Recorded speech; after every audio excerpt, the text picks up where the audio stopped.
2012 সালে সেনাকুঞ্জে অনুষ্ঠিত সশস্ত্র বাহিনীর এক অনুষ্ঠানে সাবেক প্রধানমন্ত্রী বেগম খালেদা জিয়াকে অপমান করা হয়েছিল বলে চাঞ্চল্যকর অভিযোগ করেছেন অবসরপ্রাপ্ত মেজর জেনারেল ফজলে এলাহি আকবর। বৈশাখী টিভির 0 আওয়ার অনুষ্ঠানে তিনি এই তথ্য ফাঁস করেন। They were hiding somewhere just to avoid Begum Khaleda Zia's. Major general Akbar জানান, একজন সাবেক প্রধানমন্ত্রী, রাষ্ট্রপ্রধানের স্ত্রী এবং বিরোধী দলীয় নেতা হিসেবে খালেদা জিয়ার সেই দিনের অভিজ্ঞতা মোটেও সুখকর ছিল না।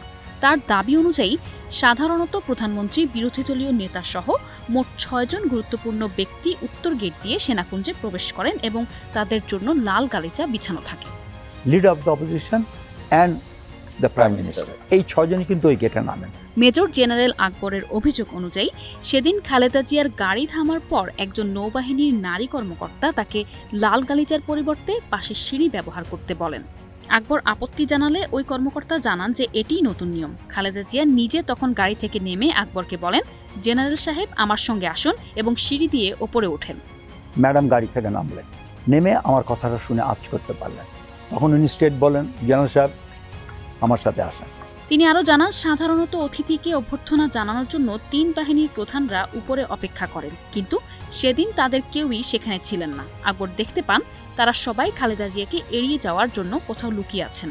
এরপরই প্রধানমন্ত্রী শেখ হাসিনা এসে পৌঁছান এবং তাকে অভ্যর্থনা জানানো হয়। এই ঘটনাকে তিনি একজন সাবেক প্রধানমন্ত্রী ও বিরোধী দলীয় নেতার প্রতি চরম অবমাননা হিসেবে বর্ণনা করেন। So this was a big slap and insult to a leader of the opposition. তার অভিযোগ অনুযায়ী এই ঘটনার পর খালেদা জিয়া সেনাকুঞ্জের কোনো অনুষ্ঠানে আর যোগ দেননি, তবে সম্প্রতি অনুষ্ঠিত এক অনুষ্ঠানে তাকে অত্যন্ত সম্মানের সঙ্গে অভ্যর্থনা জানানো হয়।